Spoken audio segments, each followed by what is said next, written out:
we conclude Virgil's The Aeneid today. And as we've discussed, Virgil is very much the anti-Homer. Okay? And so what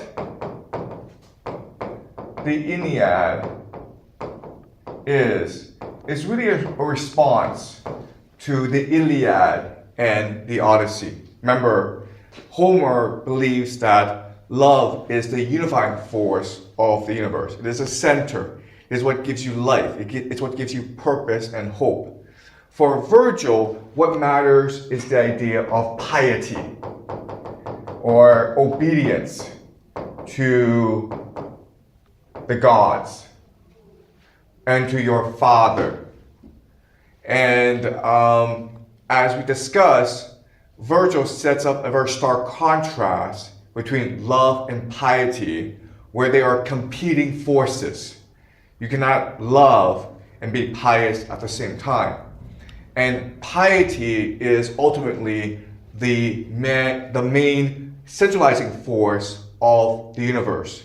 If you are pious, if you obey the gods, then the world will be right, because the gods have a divine plan for the world. And in the case of the Aeneid, it is the founding of the Empire of Rome, which is Aeneas's mission and purpose. And so our role, our responsibility, our duty in life is just to follow this path of the gods, and then the world will be perfect. Okay? The Aeneid will create the Roman Empire, which will then become the Catholic Church. And the Catholic Church will rule for over 1,000 years, okay, the millennium. And during this 1,000 years, it is a time of conformity, of stagnation. And it is because in this time, what is often referred to as the Dark Ages, Virgil becomes the god of the Catholic Church, the central organizing force. Why? Because every child of the elite memorizes the Aeneid. And so every child perceives the world through the lens of the Aeneid. And so what will happen is, to destroy this empire, a man will emerge to liberate the human imagination. And his name, of course, is Dante. Okay? And Dante will destroy the Roman Empire and the Catholic Church with his masterpiece, the Divine Comedy. We will spend the rest of the semester reading the Divine Comedy. It's not something you can read by yourself. There's absolutely no point. If I just give it to you and it's like, go read it, it will make no sense to you. We have to go through line by line, word by word, for you to understand the Divine Comedy. Because not only is it poetry, but it's philosophy. And what poets will tell you is that a poem is this truth told with as few beautiful words as possible. So it could just be a few lines, but it could take you a lifetime to fully understand the true meaning of these lines. And that is what the Divine Comedy is. It's a very, it's an epic poem, but each paragraph, each line is a truth, an eternal truth unto itself. Okay, so we'll read Divine Comedy line by line, and we'll try to really understand it. But again, the point of this class is not to tell you what the great books are. The entire point of the class is to get you excited about entering the journey that is great books. That will take you an entire lifetime, okay? It will take you an entire lifetime to appreciate the genius of these great books. And this class is meant to be a starting point. Okay, so do not think at the end of this class, oh, I've read Homer, I've read Virgil, I've read Dante, so I know the great books. No, okay? This is just the beginning.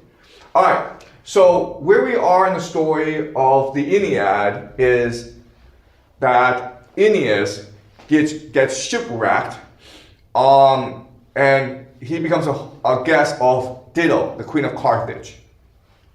And the two fall in love.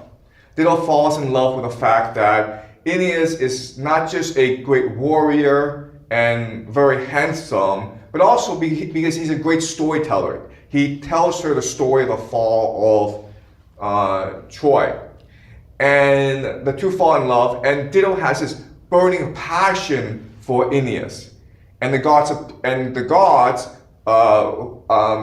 basically Juno, wants to thwart the possibility of the rise of the Roman Empire, and so she conspires to have Dido and Aeneas consummate their passion for each other, and then they get married. But then Jove, the king of the gods, finds out about this and says, no, this is not part of the plan. Aeneas is not supposed to fall in love with Dido, stay in Carthage, and build the Carthaginian Empire. He's supposed to go to Rome. So he sends Mercury, the messenger of the gods, down to Aeneas and tells him, hey man, what are you doing? This is not your duty. Do your duty. Okay? So this is where we are in the story. Okay, so let us read. Okay, Ivy, could you read please? Mercury lashes out at once. So now you lay foundation stones for the soaring walls of Carthage, building her gorgeous city, doting on your wife, blind to your own realm, oblivious to your fate. The king of the gods, whose power sways earth and sky, he is the one who sends me down from brilliant Olympus, bearing commands for you through the racing winds. What are you plotting now? Wasting time in Libya, what hope misleads you so? If such a glorious destiny cannot fire your spirit, if you will not shoulder the task for your own fame, at least remember Ascanius rising into his prime, the hopes you lodge in Neleus, your only heir. Okay, all right, so Ascanius, of course, is Aeneas' father, and Ilias is the son, okay, who will inherit the legacy. I'm going. You owe him Italy's realm, the land of Rome. This order still on his lips, the god vanished from sight into empty air. Then Aeneas was truly overwhelmed by the vision, stunned, his hackles bristle with fear, his voice chokes in his throat. He yearns to be gone, to desert this land he loves, thunderstruck by the warnings, Jupiter's command. But what can he do? What can he dare say now to the queen in all her fury and win her over? Where to begin? What opening? Thoughts racing, here, there, probing his options, turning to this plan, that plan, torn in two until, at his wit's end, this answer seems the best. Okay, so again, Virgil is the anti-Homer. And what I mean by that is that if Homer were writing this, then what Homer would emphasize is how emotionally conflicted Aeneas is, because he loves Dido. He does not want to go. For Homer, love is above the gods. And what a human is someone who aspires to love. And when we read Divine Comedy, what we will discover is the reason why is because God is love. Okay? And there's an aspect of God in us, a candle that strives to return to the light. And so we seek love. And so for Homer, given a choice between going to Rome and founding a great empire, or staying in Carthage and being with Dido, obviously you choose Dido, because that is the path to God. Right? And that's what happened in the Odyssey, where Odysseus had an opportunity to stay with Calypso and and live forever, but he chooses to return to Penelope. And when he returns to Penelope asks him, will you ever leave me again? And he says, never again will I leave you, because this is my home. Love is where my heart is. Okay? So this is but what the conflict is in Aeneas is, okay, I want to get the hell out of here. I'm risen with fear because what I fear most is the anger of the gods. What I must do is be loyal to the gods and heed their command. So screw love, I don't need this. But there's a problem, which is how do I actually tell Ditto? All right? That's a conflict. Not should I leave Ditto, but like how do I get out of here without her bitching at me? All right? And so what does he decide to do? He decides, I won't tell her. Yeah, that's it. I'll pretend this didn't happen, and then at night, I will just sneak away, and then, well, who cares what happens afterwards? All right? So the thing to notice is, this is not human, okay? There's nothing human about Aeneas. What he is he's like a walking phallus, almost. He's like James Bond, man, you know? He goes around, does his mission, sleeps with a lot of girls, and then runs off. All right? So, let us continue. Ivory? He summons Nethius, Sergestus, staunch Serestus, gives them orders. Fit out the fleet, but not a word. Muster the crews on shore, all tackle set to sail, but the cause for our new course, you keep it secret. Yet he himself, since Ditto, who means the world to him, knows nothing, never dreaming such a powerful love could be uprooted. He will try to approach her, find a moment to break the news gently, a way to soften the blow that he must leave. All shipmates snap to commands, glad to do his orders. True, but queen, who can delude a lover? Soon caught wind of a plot afoot. The first to sense the Trojans are on the move. She fears everything now, even with all secure. Rumor, vicious as ever, brings her word, already distraught, that Trojans... Sorry, you know what? Sorry.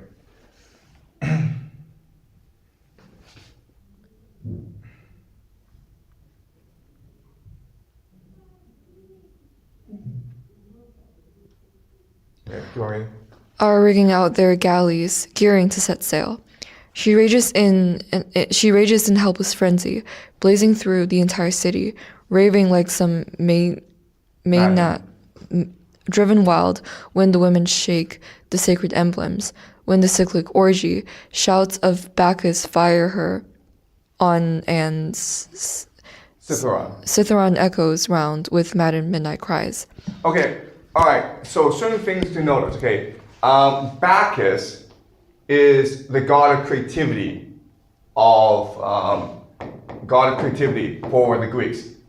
So there are actually two gods of creativity in the Greek world. There's Apollo and there's Dionysus, Bacchus, okay? Apollo is the god of logical creativity, where you sit down calmly and then you write down your thoughts, okay? That's Apollo. Then you have Bacchus, who's the god of emotional, rapturous creativity, where you get drunk, you have a lot of sex, and then you express yourself, okay? And for the Greeks, these are two aspects of creativity that you both need in order to fully achieve your human potential. Yes, you need to be engaged in meditation, in rational analysis, but you also need to fully explore the possibilities of your emotions, to just let go, to be crazy, to be frenzied, okay? And what Virgil is saying is that the Bacchus aspect is actually the worst type of emotion because it leads you into madness, okay? All right. So,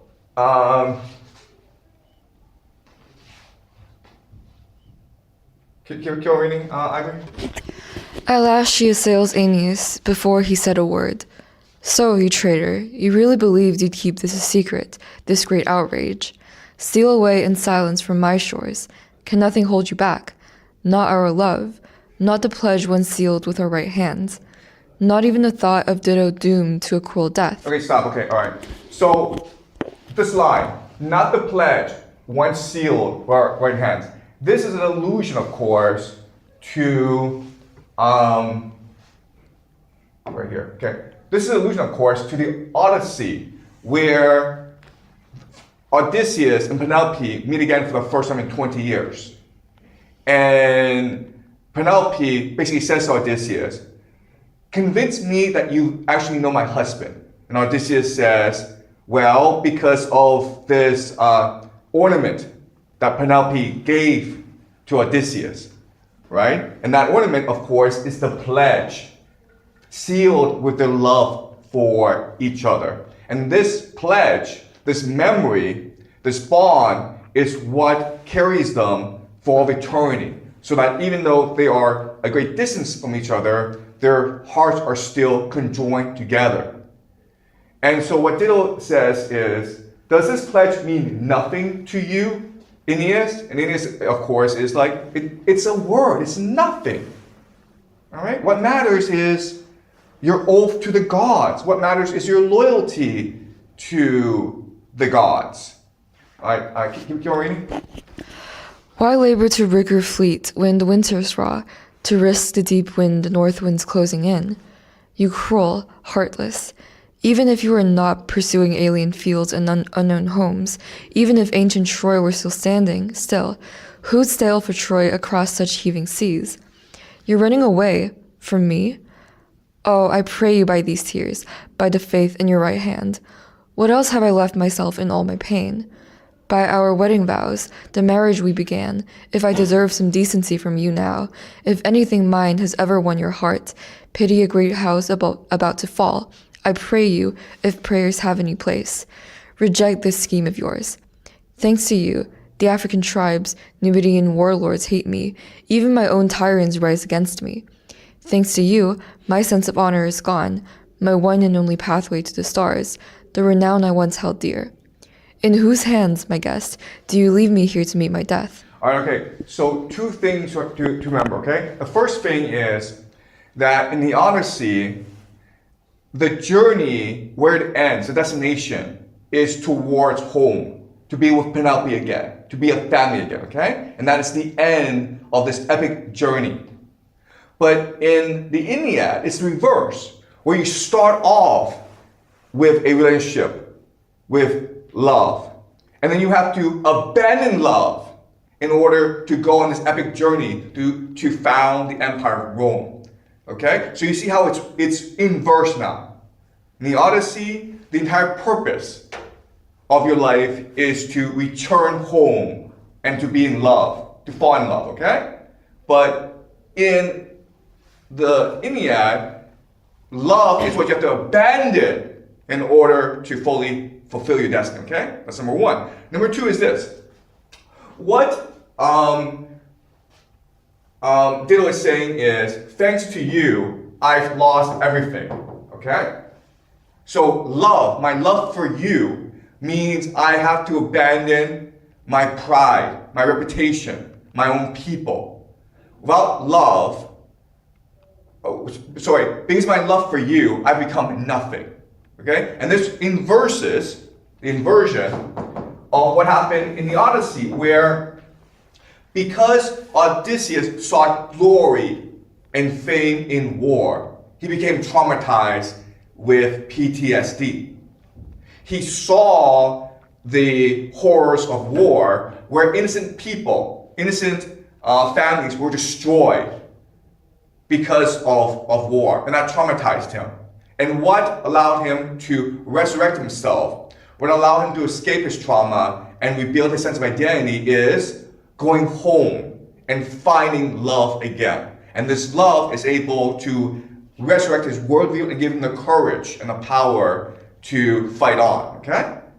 So this is the opposite message of the Odyssey, okay?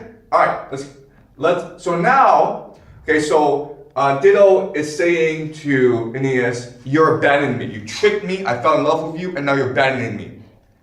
And this is Aeneas' response. And the human thing to do would be to show pity, right? And say to Dido, I'm really sorry for what happened, but let's go together. Or maybe, Dido, I'll come back for you, okay? Instead, he says the worst thing possible. All right? Can you read it? Guest, that's all that remains of husband now. But why do I linger on? until my brother Pygmalion batters down my walls, or Iarbas drags me off, his slave. If only you'd left a baby in my arms, our child, before you deserted me. Some little Aeneas playing about our halls, whose features at least would bring you back to me in spite of all, I would not feel so totally devastated, so destroyed. The queen stopped, but he, warned by Jupiter now, his gaze held steady, fought to master the torment in his heart. At last he ventured. So the torment in his heart is not sadness, but anger, okay? Keep on going. At last he ventured a few words. You could have done me so many kindnesses, and you could count them all. I shall never deny what you deserve, my queen, never regret my memories of Ditto, not while I can recall myself and draw the breath of life. Okay, keep on going. I'll state my case in a few words. I never dreamed I'd keep my flight a secret. Don't imagine that. Nor did I once extend a bridegroom's torch or enter into a marriage pact with you. Okay, so what he's saying is, we did not have a marriage pact, okay? We're not married. This is not true. They consummate the relationship and everyone witnesses, so they are married. But he's saying, we're not really married. Keep on going. If the fates had let me free to live my life, to arrange my own affairs of my own free will, Troy is the city, first of all, that I'd safeguard, Troy and all that's left of my people whom I cherish.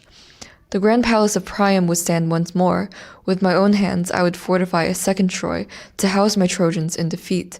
But not now. Grinian Apollo's oracle says that I must seize on Italy's noble land. His Lycian lots say, Italy. There lies my love, there lies my homeland now. If you, a Phoenician, fix your eyes on Carthage, a Libyan stronghold, tell me, why do you grudge the Trojans their new homes on Italian soil? What is the crime if we seek far-off kingdoms too? All right, so what he's saying is this. Ditto, if it were up to me, I would say with you either, okay? If it were up to me, I would be back in Troy, dying and fighting and dying for what I truly love, which is a city of Troy.